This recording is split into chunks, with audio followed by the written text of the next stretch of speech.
Go. Good afternoon po everybody. We are now again on our subject matter with regards to toolbox meeting. How we do ba toolbox meeting? So, bago yan, no, it is very important that the safety officer knows how to conduct the real toolbox meeting. So ito po muna, bago na, hapyaw lang muna, no? Ito po ang aking Facebook. Buksan niyo po yan. So like and yun yan, maging friends tayo para makita niyo yung mga ginagawa ko. Ito po ako, no? CEO po ako ng so nakabase po ako sa mga certain standard. At dahil nasa industriya po ako, hindi po hula-hula lang. Ito po yung mga ginagawa namin. Ayan po, no? Mga tangke, nililipat-lipat namin. Mga tangke na pagkahaba-haba, hindi na binabiyahe namin, ginagawa namin ng paraan, ina-install namin sa kanilang mga pundasyon o saddle. Ito po, no, gumagamit ng mga spreader bar, kinukompute namin, ano ba ang spreader bar na kaya? Ito pa, ina-assemble namin. Ito po, no, sabi nga natin, meron po akong programa tuwing Sabado, 1:00 hanggang 2:00, para po lahat tayo ma-encourage po natin ang mga kabataan natin at yung mga kahit na matatandang individual, mag-aral po, invest in ourselves para po sa skills training. At ito po yan, ito po yung resource speaker nyo, naging speaker na sa Singapore, sa WASPI, sa ASPI, sa SOPI. Ito po, nagbibigay ng pre-training sa mga halo-halong ng gobyerno. Highlight po natin, nag-welding po tayo sa loob ng LPG plant. LPG plant, wala pong aksidente. Shell Eco Marathon Car, superintendent po tayo ng rigging. Ito po yung ating mga ginawa po sa TESDA. Ito po yung mga credentials po natin. Ito po yung tinitraining natin. Ayan. Ito na po tayo. Bakit kailangan ng safety toolbox meeting? Kasi po ito ay safety talk na ang trabaho ay dapat magawa. Magawa na yung mga peligro ay na-cover natin. So paano natin i-implement yan? Paano natin ma-ensure na na-cover natin na yung trabaho? Kasi yung trabaho po, no? Ginawa mo nga, pinapagawa sa'yo itong transformer na to, kunin mo sa factory, dalin mo doon sa kliyente, ikabit mo. Pero po na nagkagasgas, hindi mo po naging hindi po maganda yon kasi hindi ka po accident free. At halimbawa, meron namang tao doon na naputulan ng daliri o may nabangga kang truck while hindi po accident free, may injury ka. Ang target po lagi natin na ma-develop tayo ng modern safety culture. Ano yung modern safety culture? Wala pong aksidente. Gone are the days na sinasabi po natin na hindi natin maiwasan yan, aksidente. Bakit mo binyahe yung truck? Wala palang preno. Hindi naman po walang preno kasi bumabiyahe siya Hindi na po kinaya ng preno. Yan po ang sinasabi kung bakit kailangan natin at lahat po doon sa toolbox meeting na yan, in-encourage mo po lahat. Yung welder, sabi mo, may nakikita ka bang hindi ko nakikita? Pag inuna niyo pong buksan yung oxygen, inuna mong buksan yung acetylene, anong mangyayari, di ba? Pag inuna niyo po, kailangan po, unahin niyo muna po yung acetylene bago nyo bigyan po ng oxygen. Doon nyo ititimplahin. Kasi po, pag yung oxygen na po nauna, baka biglang may sabog po na mangyari. Minsan nga po, naiiwanan yun doon sa loob ng isang kwarto, may fabrication, iniiwan yung cutting outfit. Kaya yung confined space, punong-puno na ng hazardous gas. Pag sindi, kabam, sira na po, sabog. So, ito po, pangunang-unang step po natin ay magdasal po tayo. Tumawag tayo sa ating Creator. But we should now be careful, cautious po kasi hindi po tayo lahat Katoliko. Hindi naman po lahat ng tao protestante. Hindi naman po lahat ng protestante, may Baptist po. May iba sila, may Seventh-day Adventist. Di naman po lahat din ng Katoliko. May mga born again, may mga charismatic. Meron din pong mga Church of God. Meron mga dating daan. Meron yung kami na Church of Jesus Christ of Latter-day Saints. May mga Muslim. Meron pong mga kung ano-ano pa pong religious congregation. So, respect to others po, kailangan po, ang tawag po lahat ng tao ay Diyos. Diyos. Diyos Ama. Yun po, Allah. Isa lang po. Huwag na natin pong daglagan ng iba. Kasi sa iba, yung isa hindi Diyos sa kanila. Ang Diyos sa kanila, walang anak. So yun lang po, respeto sa others. The second po, yung sarili mo. Ikaw na safety officer, chine-check mo na yung tao, may red flag ba? Ano yung red flag? Amoy alak ka. Ay, hindi po dapat nanundo doon. Hindi naman amoy alak pero tawa ng tawa, magulo. Ano ba yan? Sabihin mo to, wala. Siyempre, si Chris. Sabihin mo, bakit ganyan si Roland? Bakit masyadong maingay? Nakaano ba yan? Sir, dumudroga na yan si Roland. Bakit?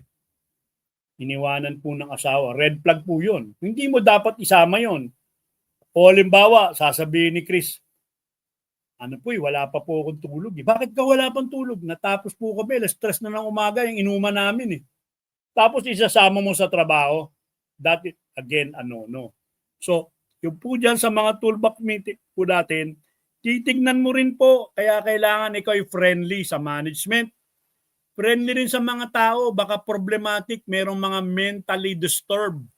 Iniwan ng asawa, iniwan ng anak. Walang pera na dinidemanda ngayon ng malalaki, hinahabol ng mga hindi makapagtrabaho. Kaya nga po, if an accident happens, no? Paano po? Kasi pinagtrabaho mo . Kasalanan yan pag at baka sa'yo ibintang pa yan, di ba? Kaya kailangan i-document mo na po yan, yung mga taong yan, isabihin mo na sa management na nagdodroga na. Sabihin mo sa management may mga problema sila.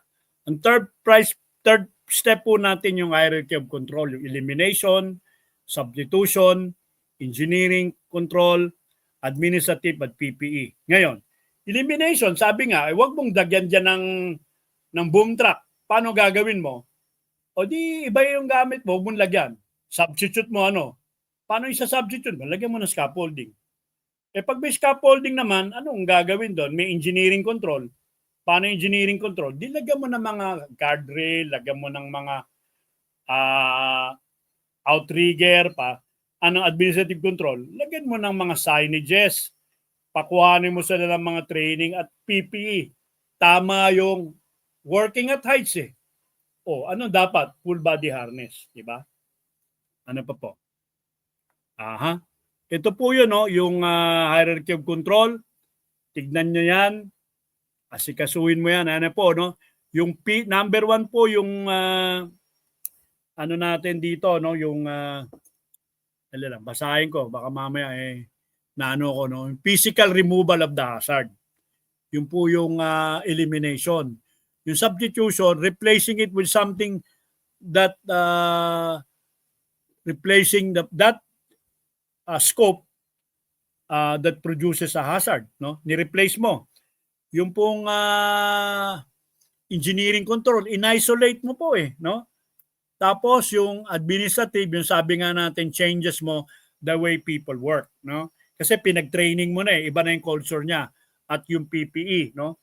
Yung PPE nga, sinasabi natin, hindi po dahil hahawak lang tayo po ng lababo, bibili ka po ng panglangis. So mali po yun, no? Yan po yung hierarchy of control natin na sinasabi nga natin. In this stage, mag-work po siya sa platform . So yung platform na yun, inaangat siya po ng boom truck. So anong gagawin mo? Yung proseso nga, di tanggalin mo yon. Anong pagtanggal mo sa kanya? Palitan mo ng scaffolding. Engineering control, maglagay tayo ng guardrail, maglagay tayo ng mga, o kaya yung platform na yan, lagyan mo ng paa, lagyan mo ng poste, o di engineering process yun. Admin control po, enroll mo siya sa mga working at heights para magbago po yung kanyang pananaw, no? At yung mga emergency preparation niya, yung responses niya, preparedness niya. Engineering control din po, tignan mo, ano ba yung malapit hospital dito, preparedness po yun at yung PP, full body harness. At ito nga po, yung pre-ops at inspection, perform walk-around check po lagi. Kaya bulldozer, walk-around check. Boom truck, walk-around check. Pati yung mga tao, kasama yan sa pag-ikot ng boom truck, platform, rigging gears, mga rigger. Chine-check po natin ang equipment at tools. Bakit kailangan? Baka siraan na po Baka malapit ng mamalagot Baka yung boom truck po hirap na, ayaw nang umangat ganon. Baka po yung PTO niya may problema. Baka yung hangin niya may problema. Baka marami po na masasabi natin, nagpaparamdam po yan ng tunog. At yung fifth step po natin, yung implementation na po, mag-assign na tayo ng tao. Ikaw ang rigger Ikaw ang rigger doon. Kasi hindi kita nito O kaya may pader, baka may radyo po tayo. Tapos hingi tayo ng methodology, paano ba gagawin? Yung methodology yun, dinidiscuss na nga po yung weight ng kargamento. Kasama yung mga rigging gear. At yun. Tapos titignan mo, gaano kalayo ngayon yung working radius. Kailangan marunong tayo magbasa ng crane chart. Pag nakita mo ron ito yung radius, saan mo namang siyang sasabihin ano yung boom? O, kino-compute din po, kailangan marunong tayo mag-compute. Bakit? Yung kargamento mo 2.4 tapos yung boom length mo 3.6, 60 cm, 2 feet lang ang iyong sling. Hindi po pwede. Kaya nga po yung sinasabi ko, kailangan po alamin yung specs ng truck. Yung papatungan ng boom truck mo o crane, solid ba? Pagpatong ba ng outrigger doon, kakayanin ba? Sino ba yung train operator mo o boom truck operator? Sino yung rigger? Sino yung mga obstruction sa harap, sa gilid sa kaliwa, sa gilid sa kanan, sa likod? Ano yung obstruction, Titigan mo, baka sa ilalim naman may obstruction. Pagbuhat mo, nakaangat ka, pandaron pala, may mahuhulugan ng mga gamit. Yung mga people na sasakay doon, yung nag-design ng platform, gawa ba po siya ng qualified structural engineer? Ano yung capacity ng mga crane natin? At yung huling-huli po natin, yung ulitin ko na naman tapos na yung trabaho, post-work, walk-around check uli po. Document nyo, may mga near miss. Document nyo, inspect again na cargo. Yung nga po, walk-around check. Document ilan yung oras na nakuha ng mga tao at everybody sign at yung site clear up. Baka meron po kayo naiwan na debris dyan na maging tripping hazard. May matalisod, may madapa. So, ayan po ang 6 natin na ginagawa para po sa ating toolbox meeting. Marami pong salamat. Do not forget to subscribe at para po naman ang inyong nagbibigay nito ng mga safety tip lagi pong engganyo. Maraming pong salamat po. See you again next week.